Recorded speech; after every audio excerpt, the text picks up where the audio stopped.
Welcome. My name is Jim Thurber. I'm a professor at American University and the director of the Center for Congress and the Presidency. And it's my pleasure today to have two guests, two ambassadors, two former members of Congress, to have a general discussion about peaceful transitions to power in the United States. Let's begin with Ambassador Jim Jones. To introduce myself, I've been in professional life about 50 years since I left law school, half of it in public service, half of it in business. I started out at the White House and ended up as President Lyndon Johnson's last chief of staff. I was in Congress for 14 years, mostly on the Ways and Means Committee, doing tax, trade, health issues, and part of that time as chairman of the House Budget Committee, and then 4 years as U.S. Ambassador to Mexico. In business, I've both practiced law. I was head of the American Stock Exchange in New York. I was president of a fashion company called Warnaco, and currently I head a firm that it's called Manette Jones Global Strategies, and we help companies open markets mostly in Latin America. Thank you, Jim. Congressman and Ambassador Connie Morella, please tell us about your background. Thank you, Dr. Thurber, and Ambassador Jones. I'm Connie Morella, and I approve this program.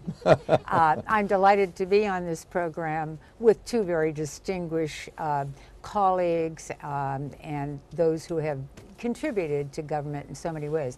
All right, I am an educator, and then I was elected to my state legislature because I wanted to move the women's movement around, give movement to women.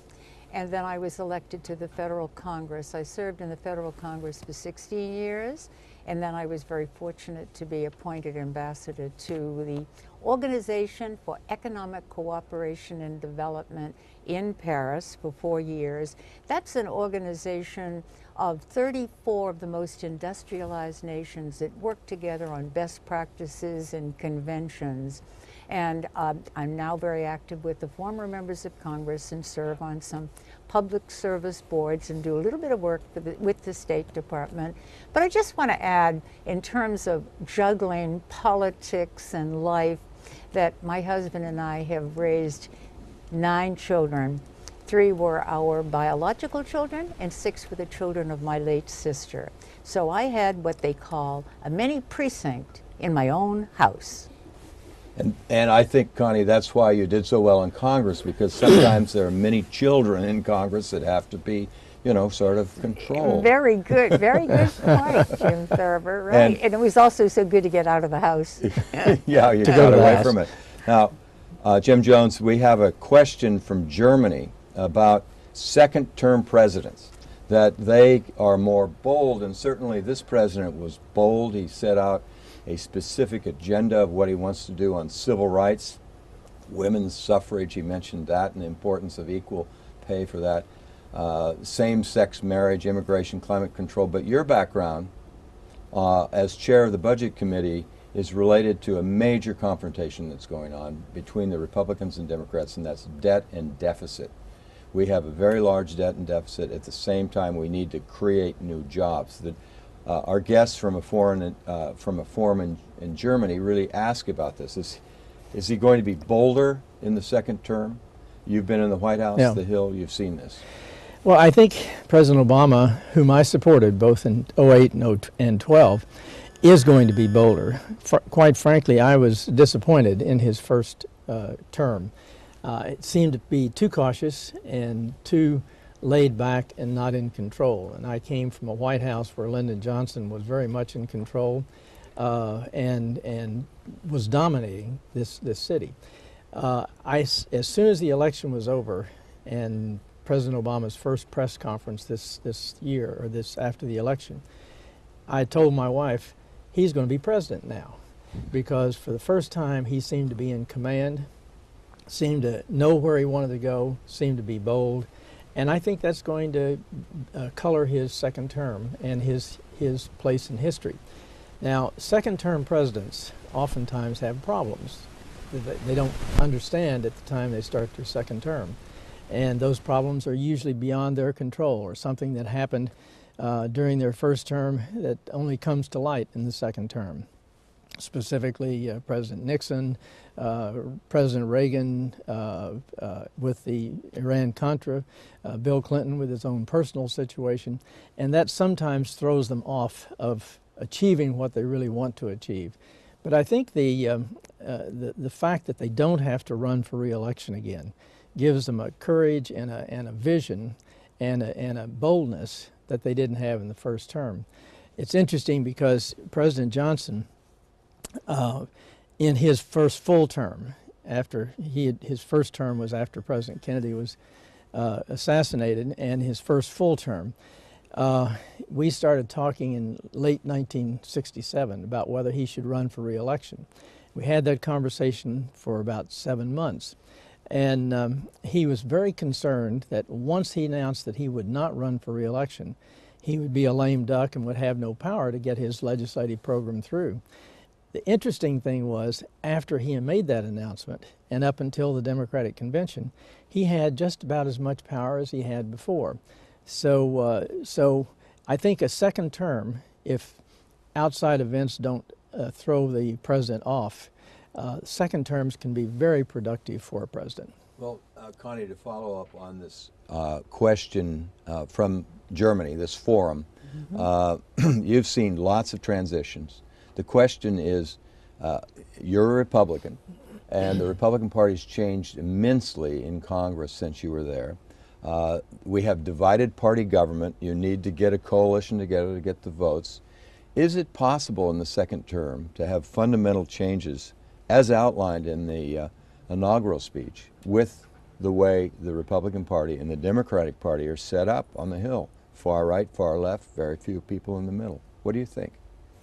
I think it's a tremendous challenge that President Obama is facing. Also reflecting what Ambassador Jones has said too. The second term, traditionally, a president wants to leave a legacy, wants it to be something that he, or maybe someday in the future she, will be looked upon as having achieved. This is a particularly challenging time because yesterday, for instance, everything came together. Peaceful transition of power.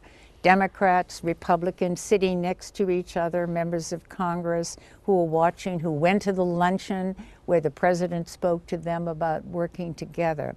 But we do have the three branches of government, and the executive branch and the legislative branch are both independent. And this is where there's a little bit of a catch, and I think some of our viewers in their countries, it's the president that really sets the tone and the agenda, and it's the legislature that follows, but not here. It's like Rayburn once said. He said, I don't serve under the president, I serve with the president. So I see the challenge that President Obama will be facing is that he's got to get his body down to Capitol Hill all the time. He's got to not only use the bully pulpit for the American people so that they will recognize the importance of these issues, disparity, the debt that we're going to be facing, but he's going to have to get those members of Congress to know him, to feel comfortable with him, to listen to him, and he's only going to do it if he is there in medias res, right in the center of things. But if he stands apart and feels very confident, I don't think that's going to work because this is a very tough time. As you've suggested, the two parties have changed. You've got two extremes, and we see it mostly in the Republican Party because they are the majority in the House side. And so I think it's going to be a challenge. I think he understands that. I'm optimistic. You know, we have a terrific question from our viewers at the U.S. Embassy in Prague, and it's related to the speech yesterday and related to our discussion. And there have been one-liners from various presidents that we all remember they say, and one of them is, ask not what your country can do. And President Reagan said, government is the problem. Are there any one-liners with respect to these ambitious goals that he has with respect to civil rights, unemployment, debt deficit, immigration? Are there any one-liners about how we can come together, for example?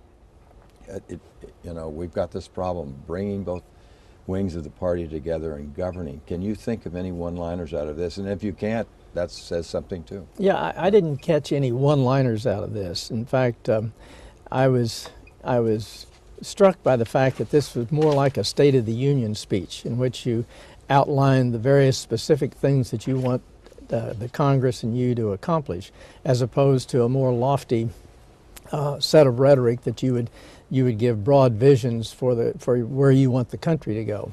But I thought it spoke of what he really wants to accomplish, and it struck me that he wanted to outline these specifics because he had a broader national audience on the inauguration day than he would have with the State of the Union speech, and then he will drive these points home in the State of the Union speech. So I found this less lofty and more practical. This is what we need to accomplish together. But you know, behind it, Connie, was the phrase, you judge a government and a society by the way you treat the poor, the sick, the old, those who cannot help themselves. The real Obama is coming out in terms of his empathy for those populations. The left in America sort of was very upset earlier because he sort of backed off some of those expressions. What's your reaction to that? Well, he didn't back off in his State of the Union speech. Not State of the Union. See, I'm jumping. Yeah. It was a State of the Union message. Yeah, like, you I agree with mentioned Jim. that, and in a way it was. Yeah, right. And in terms of, I didn't find really memorable lines that I remembered, except he talked about this journey together. He kept talking about the journey. But you're right, Jim. He pointed out the poor. He even mentioned Seneca Falls, talking about the women. Right. He mentioned Selma. Sandy Hook. And then the guns. Sandy Hook. Right. And exactly. And he talked about the disparities, and that's true. Now, what you're going to find in way of a response, you're going to find some people who are members of Congress who are going to say, yeah, but how do you pay for all of this? But there is just no doubt this is something that we are faced with. Can I mention that with the pomp and circumstance of yesterday, I found it very significant that the president took the oath of office with two Bibles, with Abraham Lincoln and Martin Luther King Jr., and that we were commemorating that. And his State of the Union is going to be on Lincoln's birthday, on February 12th. So you find this desire to be involved with peaceful resolution of conflict and bringing a country together. And he started with the founding, Jim, by quoting, "We hold these truths to be self-evident, that all men and women are created equal." And that was a theme of the entire speech. There wasn't a one-liner, but that was the theme, and a very important theme. What do you think? Well, no, what struck me was this whole theme that we are in this together. We have to solve our problems together. We have to move forward together. And unlike, it was not a one-sided speech. He clearly appealed to liberals who felt that the poor and the neglected have been neglected in his first term. But he was also very pragmatic, and I think he understood it has to be paid for. And so I think he was trying to temper the left wing of the nation, saying we want to accomplish as much as we can, but we also have to do it in a pragmatic way, in a practical way. So I thought it was a balanced speech. Now, what is the hard part? How do you balance that in real numbers? And that's going to be... It's very hard because we have a $6.4 trillion debt. Right. We have a statutory limit on debt, which now has been pushed out to April, which was a big compromise by the Republicans. And we have 62% of our budget are so-called entitlement programs. Social Security, that's money for people who are retired, Medicare, insurance for the aged, Medicaid, insurance, health insurance for the poor.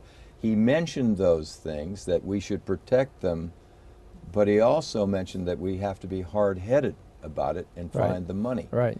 Did you find that was a way to reach out to the Republicans or not? Well, we'll see what he does. I say that because remember the Simpson-Bowles Commission? I do. That's the one. That's the one that was really tough. That's the one that had both sides together, and the president never accepted it.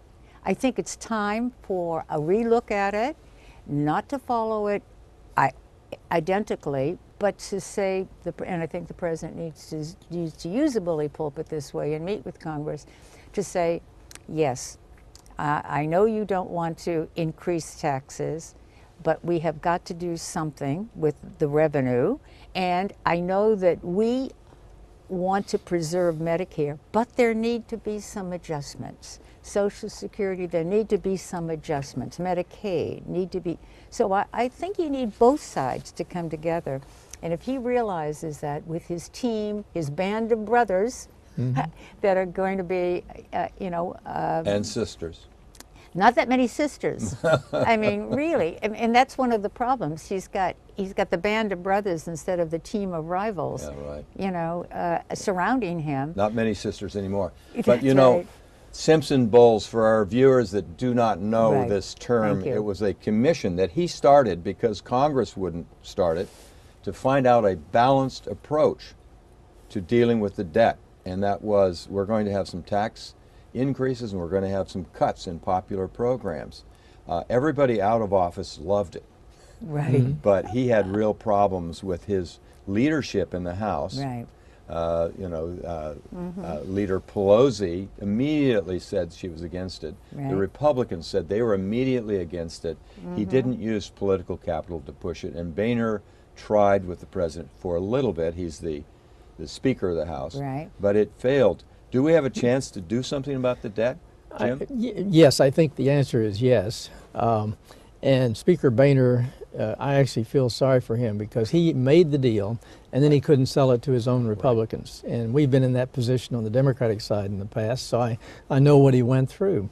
But what Congresswoman Morella said about the president needs to be more engaged with the Congress, that's absolutely true. I mean, Lyndon Johnson every day had several conversations with members of Congress, so it was a personal relationship in addition to being a political relationship.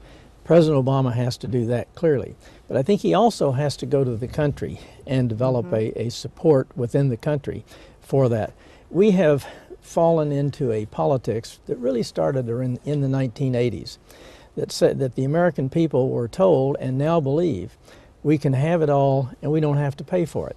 And so now we have to re-educate the American people that these things that you want, Medicare, Social Security, Medicaid, health care, various things like that, you have to pay for.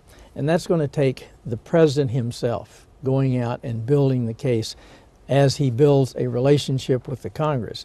So that combination, I think the answer is yes. We can get our debt under control. Americans are a strange people. We postpone decisions and we get right to the cliff, but we generally don't jump off. And I don't think we're going to jump off the cliff on this one. But Connie, the voters in surveys are concerned about debt and deficit. They're concerned about jobs, okay, but debt and deficit.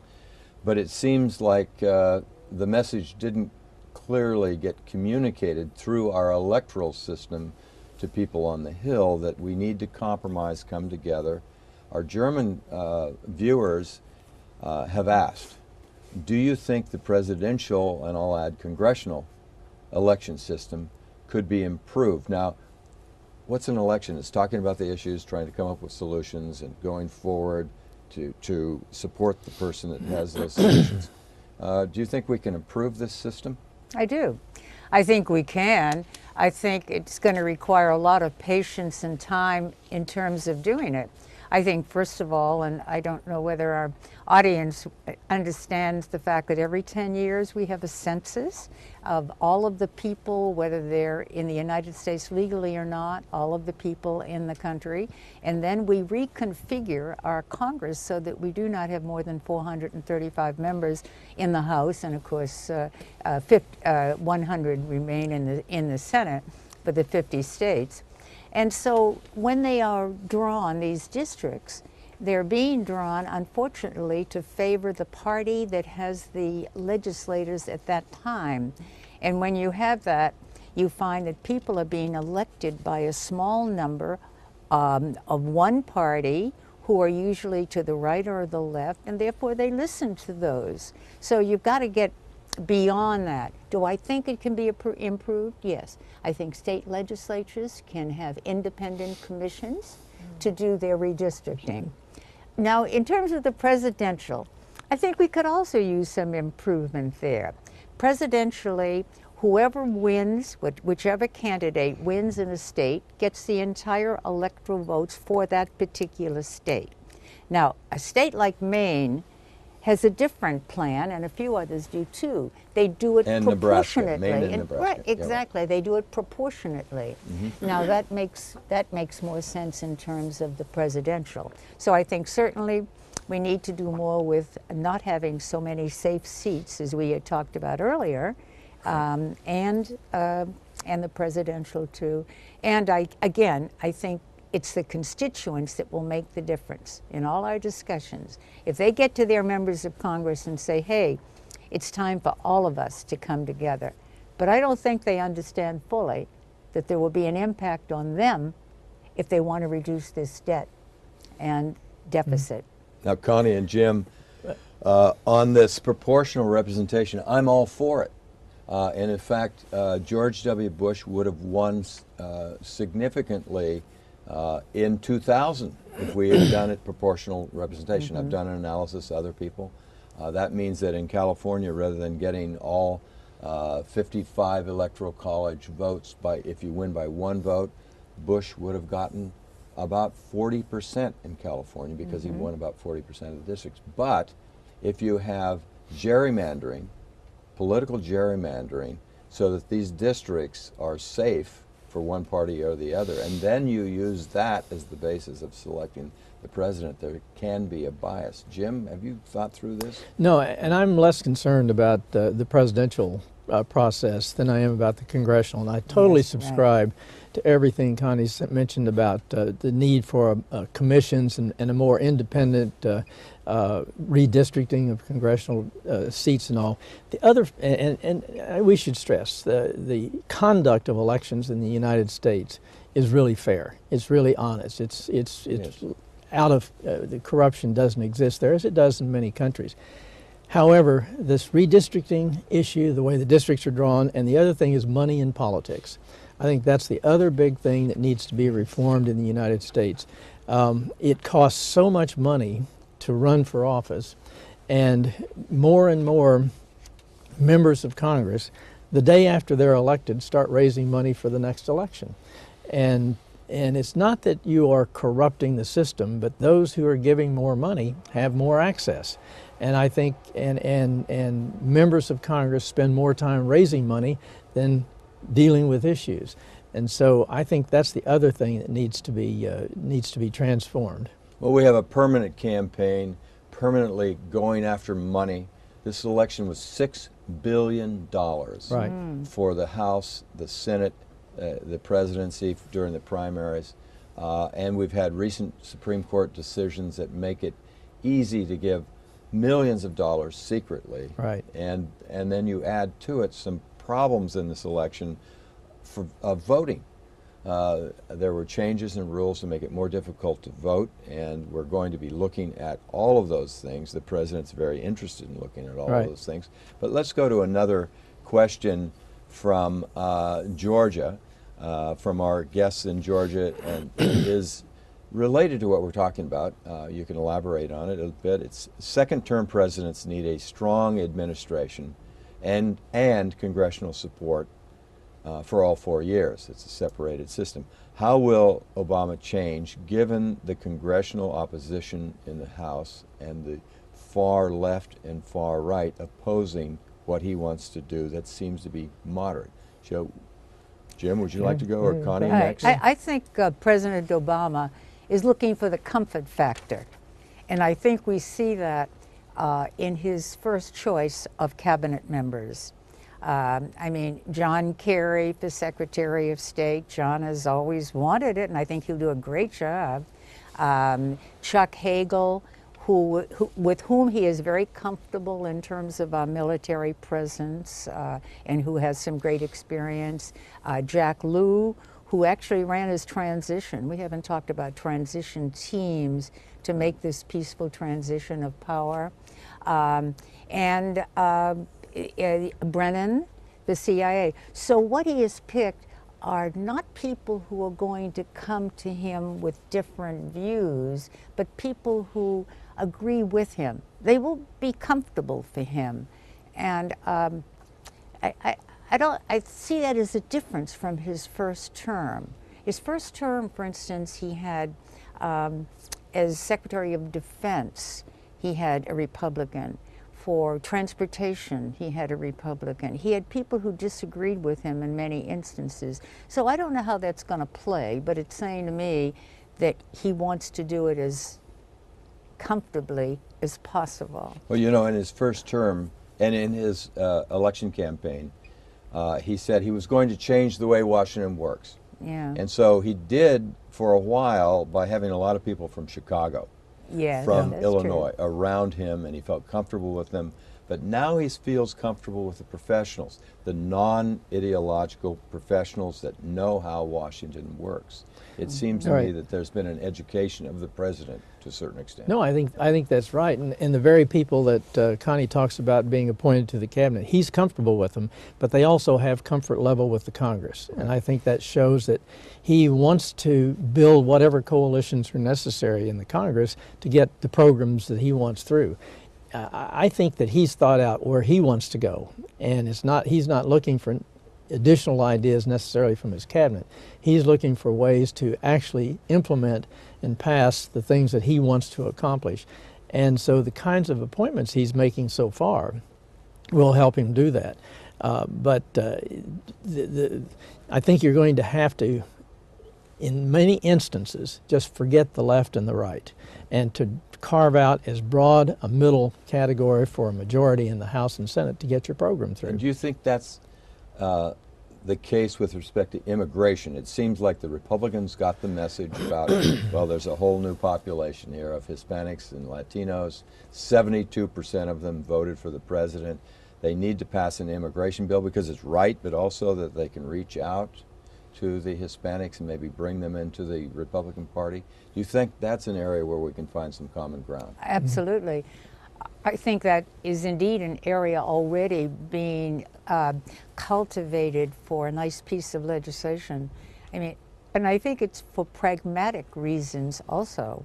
When the Republicans saw how they were devastated at the polls by minority groups, Hispanics especially, and that what they wanted was some immigration reform, you now have two Republicans who are working on legislation.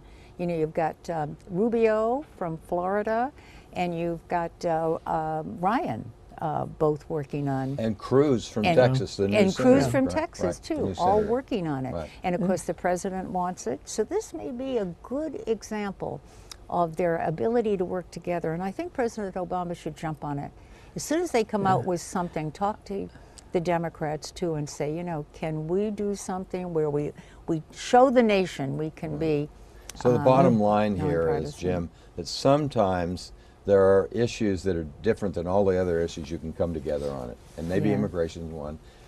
I don't know about gun control. Are there other issues where they can Well, come together? yeah. First of all, in my 50 years of being around politics and what have you, leadership is important. There's no question about it. But for major policy decisions, it has to come together in a climate that allows it to happen. That happened in civil rights. We couldn't do it in the 50s and the 40s. We finally got it done in the 60s. In terms of education, we couldn't do it before. We got it done in the 60s. Various things like that. And I think immigration is one of those issues that is finally ripe for action in a bipartisan way. I think ultimately the debt, the fiscal matters, will fit into that category. On gun control, that is an issue that is people outside the United States can't understand. Sometimes we can't understand it. But I think that there will be some sort of gun control legislation or some sort of limits on the ability to buy and use guns. And Jim, it could be executive orders by the president or promulgation of rules and regulations, Right. or actually enforcing existing law now to Right, change right. things. So it could be non-congressional action to Yeah. have change to. But there's less of a consensus on that as has developed on these other issues. Now, related to immigration, we have a question again from our German colleagues, and it's an interesting question because Senator Cruz, a Cuban American from Texas, the new senator from Texas, has been worried about this, and the question is, will Texas become a blue or Democratic state in the long run because of immigration trends from Central and South America, but also because of this problem of no immigration bill? What do you think, Connie? Possibility, but I don't think a probability. And I say that because of redistricting. Those districts in Texas have been carved so beautifully that it is a strong red state. And it could be over time that it makes a difference. And obviously this is But this why... is at the presidential level that they're talking about, you know, the whole state. Yeah, Cruz right. says the whole Yeah. state will go Democratic unless something's done in 15 years. No, I would agree with that. And I'd say it's a probability in Texas that it will go Democratic unless the Republicans get smart enough to do something on the immigration. The interesting thing, and this is mostly we're talking about Hispanic immigration, and the interesting thing, the Republicans have a great opportunity if they would just embrace immigration, because the typical Hispanic family has very traditional values, and values in many ways that mirror what the Republicans are supposed to stand for. So if they would not approach the immigrants in a hostile way, I think the Republicans have a chance to get back. But if that doesn't happen, I think Texas is going to be a totally Democratic state, and it's going to manifest itself on the redistricting by governors and state legislatures being voted out by the Hispanic vote, and that's going to change their attitude toward redistricting. And you know, President Bush, That may make the difference. Right. George W. Bush, and Senator McCain understood this years ago. Right. They Oh, came absolutely. within one vote of an immigration bill.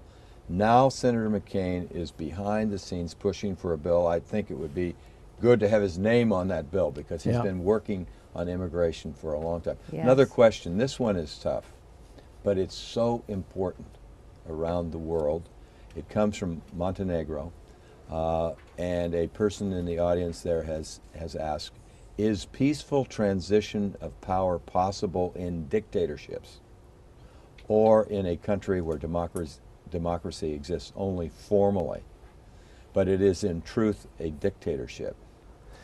This peaceful transition in the United States is very different than many nations in the world where military change things. There's a dictatorship. They control the outcome of the election ahead of time. It's a very tough question. Jim, would you like to start with that? Well, it's difficult because you're changing the nature of institutions from one type to another type. And I think it's mixed. In Chile, you had a dictatorship, and it ultimately went into a real democracy, and Chile is a very good example of how you went from a military dictatorship to democracy. Mexico, in many ways, it was a democracy in name, but it really was a dictatorship, a one-party rule for over 70 years. And because of the courage of that party's president, the last one it had before this one, they were able to prepare the way for honest elections and to change the institutions gradually so that democracy could work and you could have a real peaceful transition. Well, what you need is popular periodic elections that are fair, because we had over 40 years of Democrats controlling Congress, and no one said that it was really a dictatorship because Those we had were the good elections times. behind those fair elections behind Right. those. What, Connie, would you like to address Sure. this question? I think what you need is you need to have a constitution, you need to have an independent judiciary, and you need to have a free press. Now, if you don't have those and you talk about a peaceful resolution or transition of power, you can have what seems like that with the election monitors saying things ran smoothly, like in Egypt. In Egypt, I must say, we felt that election went very well. It was a peaceful one. And then difficulties occur later on when you come to trying to pull together a constitution and all. But don't we need rule of law also. Of course we do. Absolutely. The And rule linked of to law. the Constitution. Yeah. But I am biased. I think we also, in the United States, have something that the people of the world like, and that's First Amendment rights. Freedom of speech, Right. freedom Yes. of assembly, Definitely. freedom to petition government for grievances, freedom of the press, freedom of religion, to challenge power and not be thrown in jail when you challenge Absolutely. power. And if I could mention also, since we're talking about peaceful transition of power, that, and I know you've been involved, Jim, both Jims have been involved, it doesn't just happen overnight either. Right. Because there are these transition teams that months earlier, 100 plus, who are working on planning a peaceful transition, whether their candidate wins or not. They all work on that. I think Romney had one, was it called recovery or restoration? I forget what it was called, but led by Governor Leavitt from Utah. Certainly Obama had one in place too. Jack Lew was running his transition. You were involved in transitions. So they don't just, these people are prepared. And it's very sad when the loser is not there to celebrate the work that had been done in making sure it was going to be a peaceful transition. Right. But I can remember George Bush talking to his successor, Clinton, and trying to offer him whatever he could. And I think this is pretty unique too, isn't it? But it's relatively new in our history. It's less than 50 years old. Out of our 200 plus years of democracy. That's and right. It really started with Lyndon Johnson because there had been no transition process up to that point. And no money for the transition. No money for it, well, going all the way previous history. Lyndon Johnson charged me with putting together the transition process from Johnson, a Democrat, to Nixon, a Republican.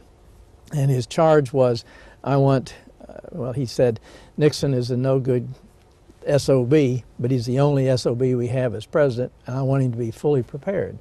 And so his point was, I want President Nixon and all of his team on January 20th at noon when they take office to be fully prepared to handle all the decisions they need to handle.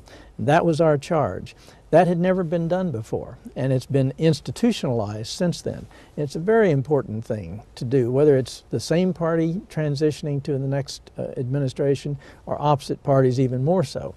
And I think that's been done very well ever since. And I think this is something other countries can look to in terms of it doesn't just happen. You don't throw somebody into office without the preparation in advance. And on the national security side, when you're running for the presidency and you're non-incumbent, you get briefings about what's happening internationally. And I think that sort of lowers some of the heat of the rhetoric when they actually realize what's going on in Afghanistan or other places where we have some wars or difficulties. This is a very personal question for both of you from Vilnius, Lithuania.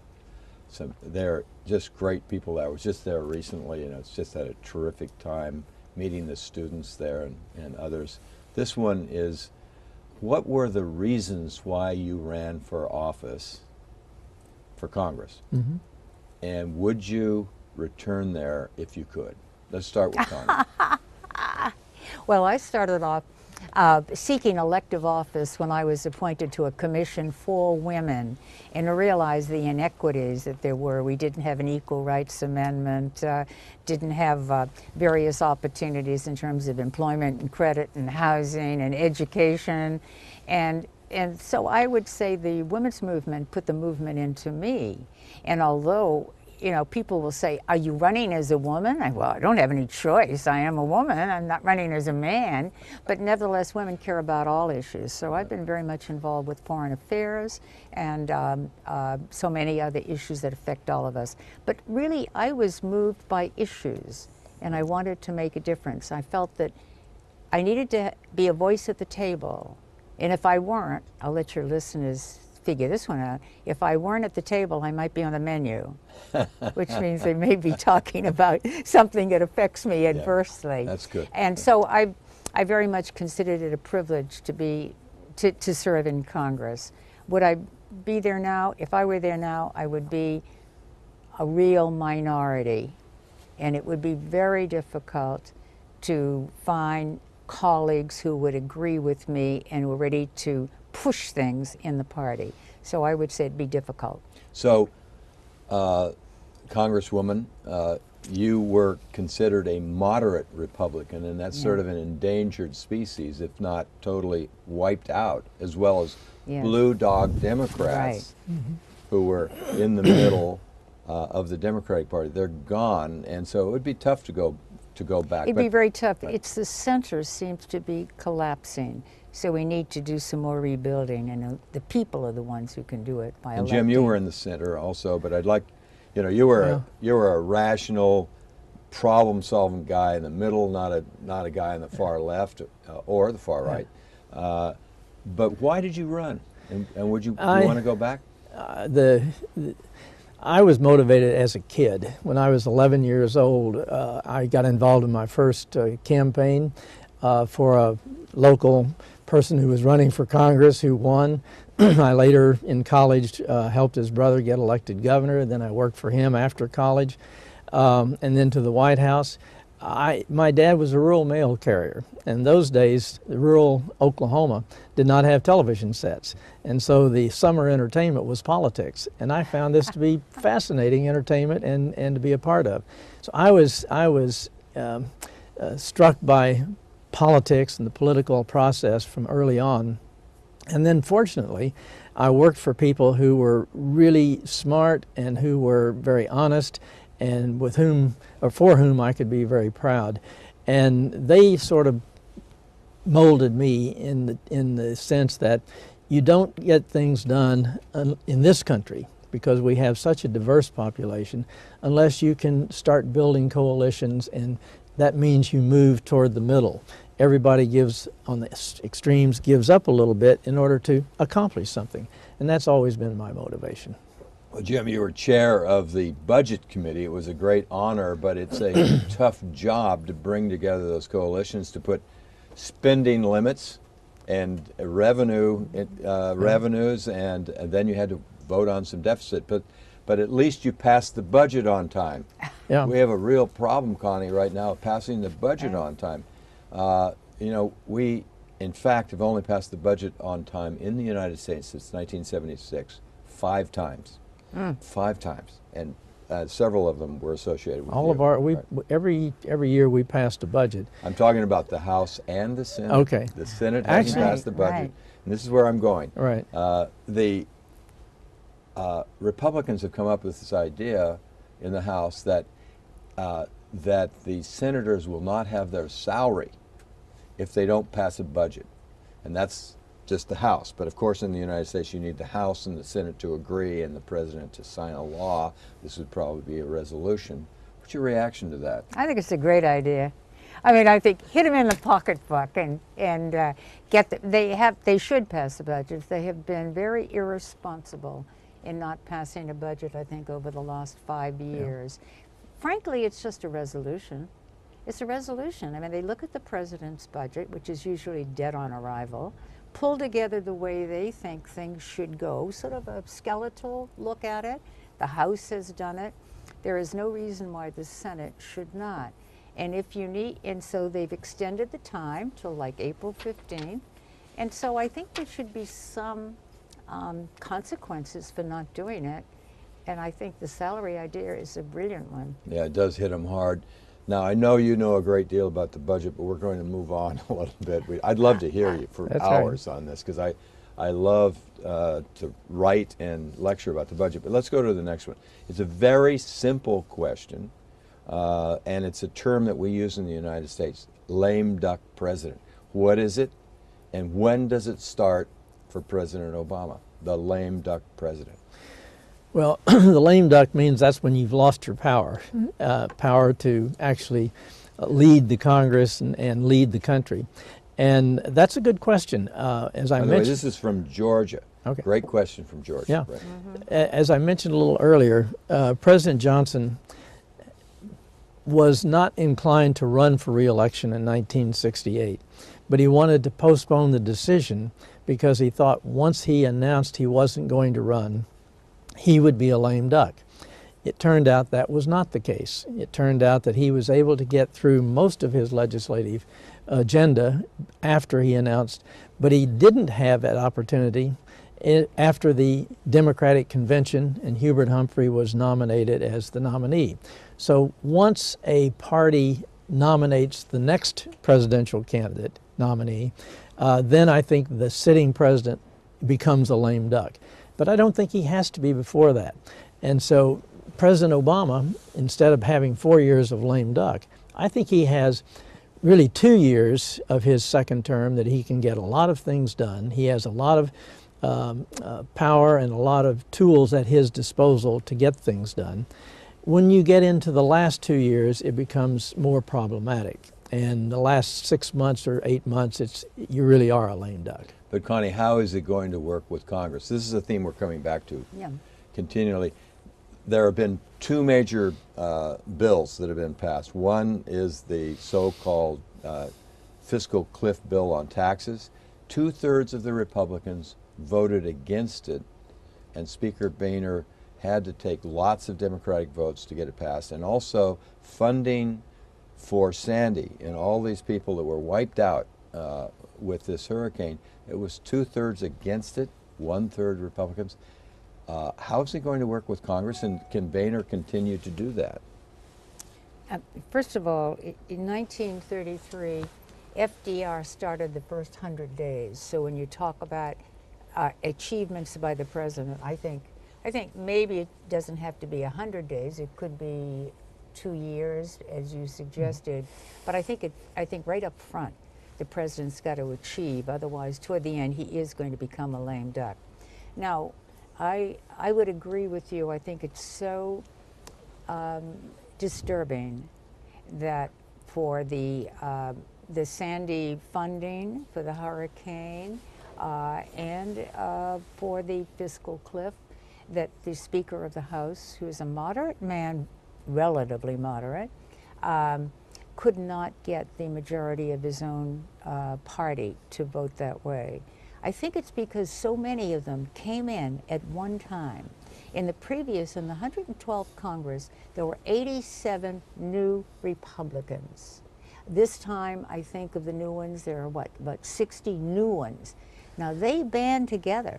They band together and they say, we were elected on the no new taxes platform. We will not yield. And in so doing, they feel they're responding to their constituents. How do you break that impasse? It takes not only work of John Boehner, but he's got to get some of his colleagues in both houses to work with some of those freshmen to say, this is America. Your rating, favorable rating, is like 9%. Everything else is higher than you. So you're going to have to compromise because your people want it. So you got to get the people out. You know, I've never met one of the 9% in America. Everybody that I meet has had it with Congress. Let me just add to what Connie said. There is a small ray of hope. The Congress that was elected, the previous Congress, the 112th, were, particularly on the Republican side, take the position, no compromise on anything, no taxes on anything. This new Congress, and it's just beginning, but Democrats and Republicans in this newly elected Congress, freshmen, are reaching out to each other and saying, what can we do together that'll make a difference? To me, that was the most hopeful sign that I've seen so far. And we don't know where it's going to go. The leadership of both parties may sit on them and say, you can't do that. But if they don't, I think this group of freshmen, around 60 or so, could have a very big impact on both parties in getting bipartisan support for some of the big issues. And you know, the freshmen in the House and the freshmen in the Senate are a little different. The freshmen and sophomores in the Senate are pushing for reform. They're pushing for reform in the filibuster. Now, my apologies to people that are watching, but the filibuster allows the Senate to have unlimited debate. In order to stop that, you need 60 votes. The freshmen want to change this. They want to have it. They want to force people to actually stand on the floor and filibuster. Now we threaten filibusters, And it really slows things down. It seems like an obscure thing, but it's very important in terms of the flow of legislation. Would you change the filibuster, either of you? I would. The cloture rule? Yeah, because most of my political life in Washington, the filibuster has been used for big issues. And the people who felt very strongly against that issue would stand on the floor and speak for 24 hours or whatever it took to maintain control of the floor. Now they don't have to do that. They can merely threaten a filibuster, and the leadership of the majority party will say, okay, we won't bring it up then. I would certainly change it. I agree completely with Jim. The old-fashioned kind was acceptable, Yep. where you stood and you talked and you talked and you talked around the clock. And once you stopped, you know, that was it. I think the Senate needs to change a number of other rules, too. I think they finally are about to change the rule that said that any senator anonymously could stop a bill. Or stop a nomination of an ambassador. Precisely. You're both exactly. ambassadors. They could have stopped that secretly, and let's make it public. That's what they're saying. That's Right. exactly You agree what with I'm that. saying. So right. let's go to that issue of you as ambassadors, you as members of Congress. This is a very personal question from Germany, and it is: what was your biggest challenge in Congress? The biggest thing, the one thing while you were in Congress, and secondly, what was your biggest challenge when you represented the United States as an ambassador? So we start with Connie and then go Okay, to Jim. sure. Okay. My biggest challenge in Congress was that I had a very competitive district, and I had to respond to everybody.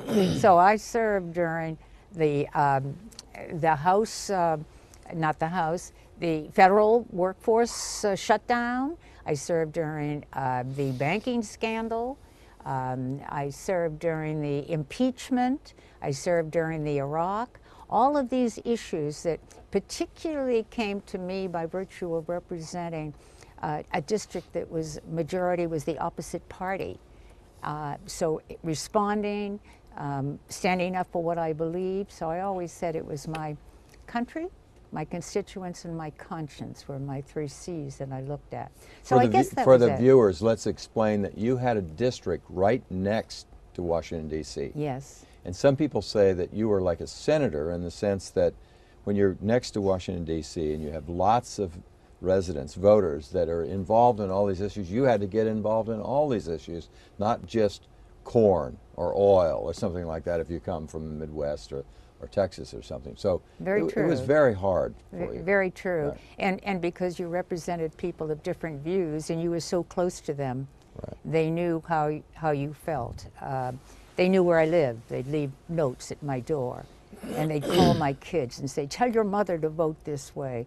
So I guess it was being honest and independent and standing by what I believed and explaining it to everybody. And when I was ambassador, it was trying to get a firm feeling from my country so that I could then be the persuader of the other countries. We work by consensus, something that our Congress doesn't understand. So you had to get the agreement of everybody on almost every issue.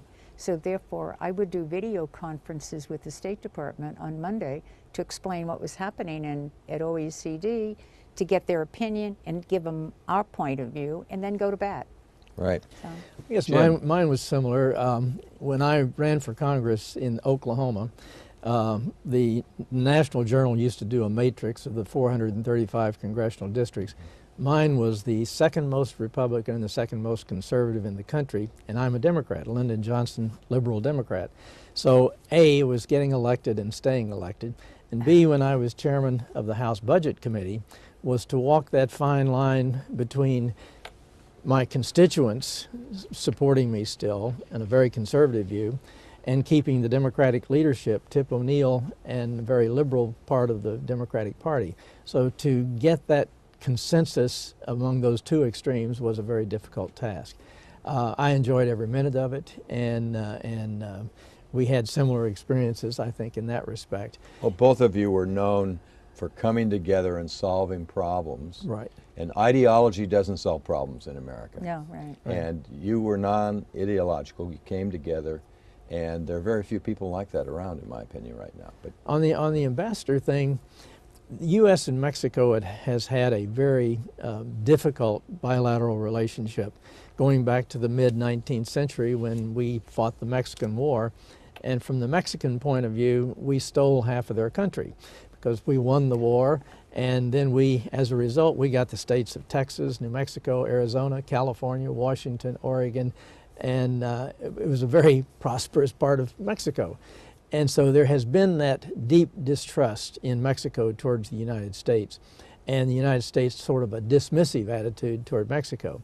So my big goal was to change that relationship from paternalism toward Mexico to partnership with Mexico. And to do that and to change attitudes, I felt that the number one issue was to know each other on a human basis first, and you start that out by developing a commercial basis so that you create wealth in both countries and that wealth is worth defending in both countries. We did that through the North American Free Trade Agreement, so we had to complete those negotiations, which were started by President Bush and completed in the Clinton administration, and then to implement it in such a way that it worked for both countries. And so that was the biggest challenge, and it turned out well. that's terrific advice for the United States with the world, Right. with China, with Germany, with Right. Georgia, others. The final question right now is from Vilnius, Lithuania. And it is, what is going to be Obama's relationship with the Congress during the second term? And I'll add to this that some people say that this president doesn't have enough friends on Capitol Hill, that he really, in some ways, doesn't like the institution of Congress. Many presidents are that way. That he doesn't reach out enough. He doesn't know really what's going on the way other presidents did. What's this relationship going to be like? Let's go to Connie and end with Jim. Okay, back to the ambassadorship. I just want to mention that ambassadors, unlike members of Congress, cannot freelance.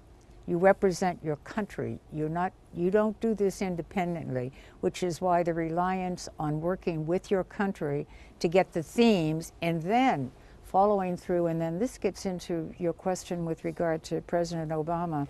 He's got to respect. He's got to listen. He's got to listen. He's got to listen. He's got to learn. And then he's got to lead. But he's got to be there. He's got to be there and get to know these people. Know about their families, too, as a matter of fact. We did that at OECD. It makes a big difference. And it's like all of Congress should remember that George Washington, when he was 15, wrote the rules of decent behavior and civility. And the first rule is that when you speak in company of others, always respect the people who are there. And I think the president is good-hearted. He wants to do it, but I think he's got to be there and get to know these people. And by the way, I should say that we're all freelancing today. We do not represent the U.S. government. We do not represent Congress. Right. You are no longer diplomats, and we have freedom of speech, as is shown here today in this program. And at the very end here, I'd like to ask Jim first, and then you, Connie. Do you have some final remarks for our viewers? Well, first of all, let me just mention about President Obama's relationship with Congress. Right, sorry. He's a very cerebral person, and he is a private person. One of my friends who was one of his professors at Harvard Law School before I met him told me that Obama was the smartest student he ever had, and he's a genuine human being also.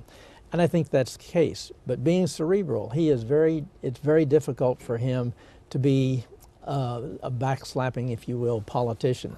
And so I think he has to develop more of that because he doesn't see the value in it. He sees the value in studying issues, alone and then making decisions. So I think he has to be more outward going, particularly with members of Congress.